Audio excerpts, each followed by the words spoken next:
Hi అండి, అందరికీ నమస్కారం. వెల్కమ్ టు కేఎస్ఆర్ యాత్ర యూట్యూబ్ ఛానల్.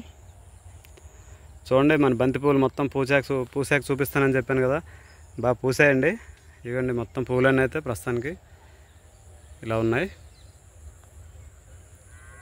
అదిగోండి, సూర్యభగవానుడు అస్తమించడానికి సిద్ధంగా ఉన్నాడండి. ఈరోజు రథసప్తమి. అందరికీ రథసప్తమి శుభాకాంక్షలు.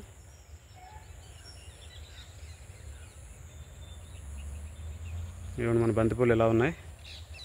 మన టమాటా తోట పెద్దవయ్యాక చూపిస్తానని చెప్పాను. ఇవ్వండి, టమాటా తోట అయితే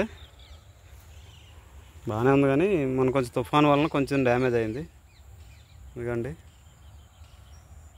కాయలు పళ్ళు ఇలా ఉన్నాయి.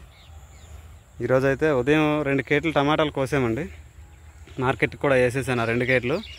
ఆ 2 కేట్లకి మనకు 500 రూపాయలు అయితే వచ్చింది. అది ఉదయం చూపిద్దాం అనుకున్నాను, కానీ ఇంకా మంచుతో వీడియో తీయడానికి అవ్వలేదు, అందువల్లనే చూపించలేకపోయాను.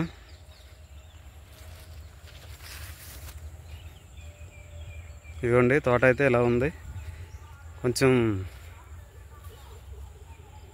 ఈ తుఫాను వలన అయితే కొంచెం తేడా అయితే జరిగింది. తప్పదండి, మనకి ఇలాంటివన్నీ వస్తుంటాయి. అన్నీ అధిగమించాలి. అన్నీ అధిగమించాకే మనం స్థిరపడతాం.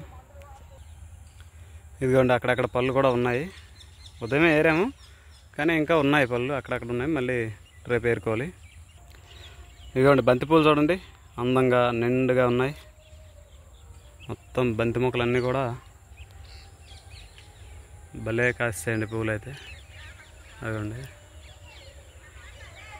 అన్ని బంతిపూలే అవన్నీ కూడా. టమాటా తోట. టమాటాకి చివరిలో బొప్పాయి మొక్కలు అయితే వేసామండి. బొప్పాయి మొక్కలు ఇవ్వండి ఇలా ఉన్నాయి. ఇదిగోండి, ఇక్కడ ఒక బొప్పాయి మొక్క అయితే పూత అయితే వస్తుంది. పూత వస్తుంది కదా, ఈ కాయలు వచ్చిన తర్వాత మీకు కాయలు అయితే చూపిస్తాను, ఏ సైజు వచ్చాయి ఏంటి అనేది. దీనికి కూడా మొగ్గలు ఉన్నాయి.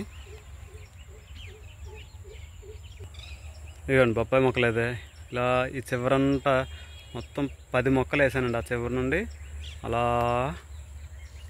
ఈ చివరి వరకు కూడా 10 మొక్కలు అయితే వేసాను. ఈ మధ్యలో ఒక 2 మొక్కలు వేసాను. ఇదిగోండి, ఇక్కడ ఒకటి, ఇక్కడ ఒకటి, మొత్తం 12 బొప్పాస్ మొక్కలు అయితే వేసామండి.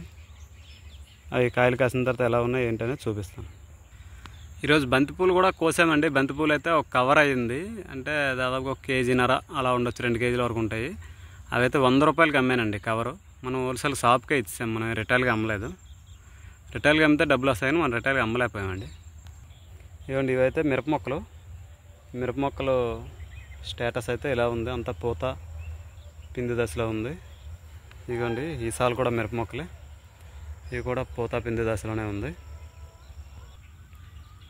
మన వంగ మొక్కలు కూడా పూత పిండి దశలోనే ఉన్నాయండి. ఇదిగోండి, వంగ తోట అయితే ఇలా ఉంది.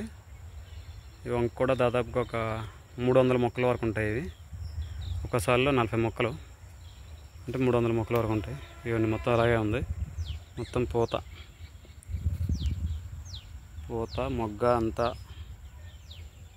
ఇవన్నీ మనకు కాయలు రావడానికి ఇంచుమించుగా ఇంకొక 1 నెల రోజులు పడుతుందండి. అంటే మార్చి నెలలో మనం వంగ నుండి క్రాప్ తీయచ్చు.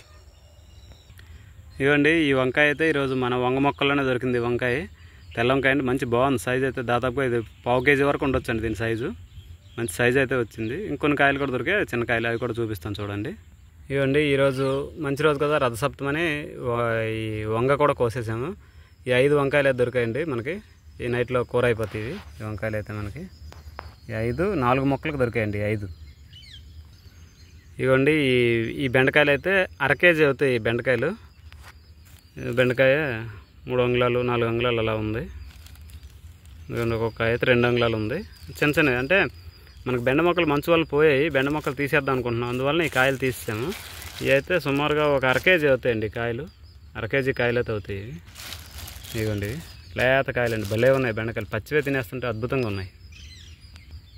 ఎందుకంటే మనవి ఆర్గానిక్ కదా, అందువలన అసలు సూపర్ ఉన్నాయి. పచ్చికాయలు దాదాపు 10 కాయల వరకు తిన్నాను. మనకు 2 కేజీలు టమాటా కూడా వచ్చాయి. ఈరోజు మంచి రోజు అని ఈరోజే మనం కటింగ్ మొదలు పెట్టామన్నమాట. ఇవి అన్నీ కూడా 2-3 రోజుల్లో అయితే బెండ మొక్కలు అయితే తవ్వేస్తామండి. ఎందుకంటే బాగాలే తవ్వేసి కొత్త బెండ మొక్కలు అయితే ఊడాలి. అవి ఉడిచినప్పుడు అవి ఎలా తవ్వేసాము ఏంటి ఎలా ఉడిసాము అనేది మొత్తం అయితే మీకు చూపిస్తాను. ఓకే అండి, అప్పటి వరకు అయితే బాయ్. లైక్ చేయండి, షేర్ చేయండి, సబ్స్క్రైబ్ చేయండి. ఖచ్చితంగా మీ అమూల్యమైన సమాచారాన్ని మాత్రం కామెంట్ రూపంలో మాకు తెలియజేయండి, సలహాలు ఏమైనా ఉంటే కూడా. ఓకే అండి, థ్యాంక్ యూ.